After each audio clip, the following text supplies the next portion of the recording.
Next, how is governance handled, and how is it governed? I think that we simply like we just answered a separate topic. This is anything. So I think what they're talking about is because there's going to be how is governance handled and where is it governed? Yeah, one of those moving parts is going to be Cyber Republic, where there's going to be leaders, organizers, community members, bug bounty hunters, whatever you want to call them. And also non-developers, because they're all part of the Cyber Republic. Anyone can be part of the Cyber Republic, no matter what your background is. So if you're a developer, great, you can contribute to the core code or start developing D-apps for Elastos, and then you will be rewarded with some Ella. And then if you're not a developer, if you're a non-developer, maybe you're a social media influencer, like YouTube, famous YouTuber. Or you write some really nice articles and you want to go in depth on what Ella is all about, going into technology, so that you can make it easier for regular people to understand what Elastos is all about and what it's trying to do. There's going to be all these tasks, we call them bounty tasks, that we're going to put out. And then anyone can just come in and register on the Cyber Republic site, and then start contributing. And in the process, you'll be earning Ella.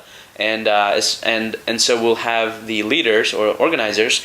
Eventually, they will be voted in by the community, and eventually they will be able to, just ask for a certain amount of Ella. And then they will be able to propose, what they're going to do with that number of Ella. And then what we can do is, they will be rewarded the Ella, and then they will be able to organize these little subtasks that they can then, put into the Cyber Republic program. So when you have these, organizers, leaders, like everywhere, working, you don't have to just work in San Francisco or China. You can be anywhere, because we're trying to reach that global, international community.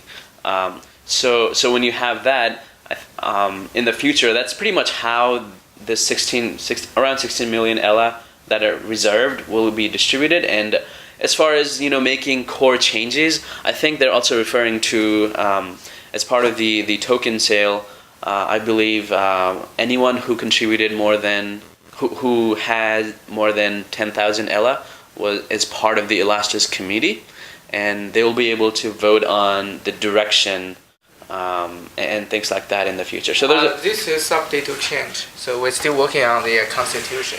It's subject to change. So even if you only own one Ella, you can still vote. But depends on you have a different weight. Mm-hmm. So yes. So I guess it'll be like.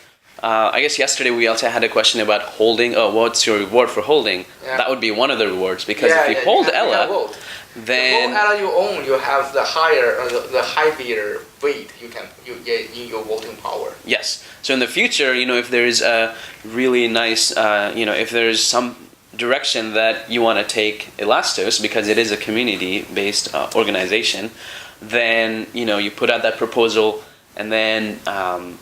The more Ella you hold, obviously the more power you'll have, but it doesn't matter how much Ella you hold, you'll still be able to participate together to take Elastos into a new direction, which we may not even have thought of right now. And also, you just mentioned the bounty program. Actually, we also use the Ella reserved 16 million to invest in our partner.